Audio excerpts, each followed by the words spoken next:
ఈరోజు శివపురాణంలోని మరిన్ని విషయాలు తెలుసుకుందాం. అసలు శివపూజ చేయటం వల్ల ఎలాంటి ఫలితం కలుగుతుందో కూడా చూద్దాం. శివపూజ వలన అపమృత్యు దోషం, కాలమృత్యు దోషం రెండూ పోతాయి. భార్య, పుత్ర, ధనధాన్యాదులు లభిస్తాయి. అలాగే శివపూజ స్త్రీ పురుషులు ఇద్దరు కూడా చేయవచ్చు.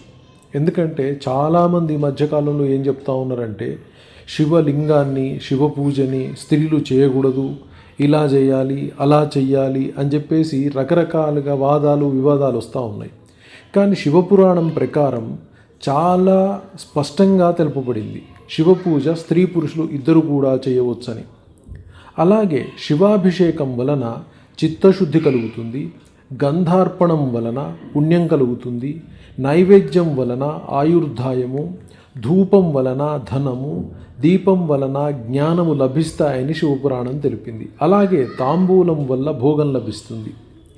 అలాగే పూజ అంటే అసలు అర్థం ఏమిటి అంటే పూహ్ జాయతే అనేనా అన్నారు.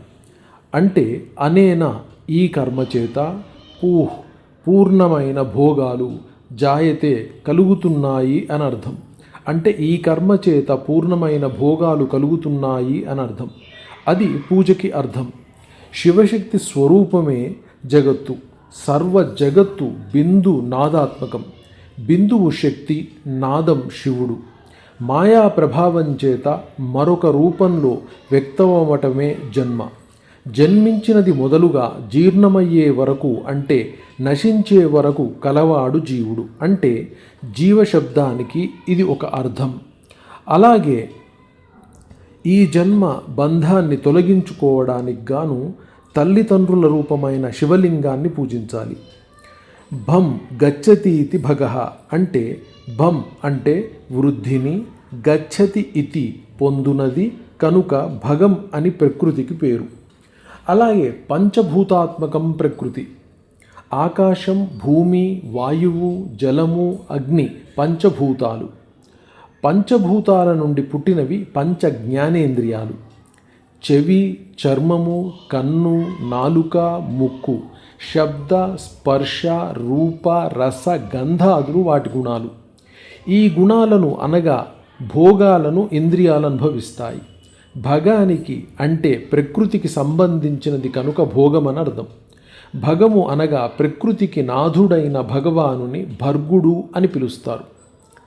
ఆదివారం నాడు మహాలింగమును ఓంకారంతో పంచగవ్యాలతో పూజించాలి అని శివపురాణంలో తెలుపబడింది. ఈ పంచగవ్యాలను ఏవి అంటే గోమయము, గోజలము, గోక్షీరము, పెరుగు, అలాగే నెయ్యి, ఇవి పంచగవ్యాలు అనబడ్డాయి. ఓంకారానికి ధ్వనిలింగమని, స్వయంభూలింగానికి నాదలింగమని, అలాగే యంత్రమునకు బిందులింగమని, ప్రతిష్ఠిత లింగానికి మకారలింగమని, ఉత్సవమూర్తులకు ఉకారలింగమని, గురువు యొక్క ఆకారానికి అంటే శరీరానికి అకారలింగమని పేర్లున్నాయి.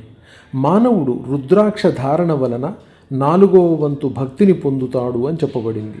విభూతి ధారణ వలన సగం భాగమును, మంత్రజపము వలన 3 వంతుల భక్తిని పూజించినచో పూర్ణ భక్తి కలుగును. పూర్ణ భక్తి కలిగినట్లయితే జన్మరాహిత్యం కలుగును. అంటే మళ్ళీ జన్మించాల్సిన అవసరము లేదు అని శివపురాణం తెలుపుతోంది. ఓం నమః శివాయ. మరొక భాగంలో మరిన్ని విషయాలు తెలుపుతాం.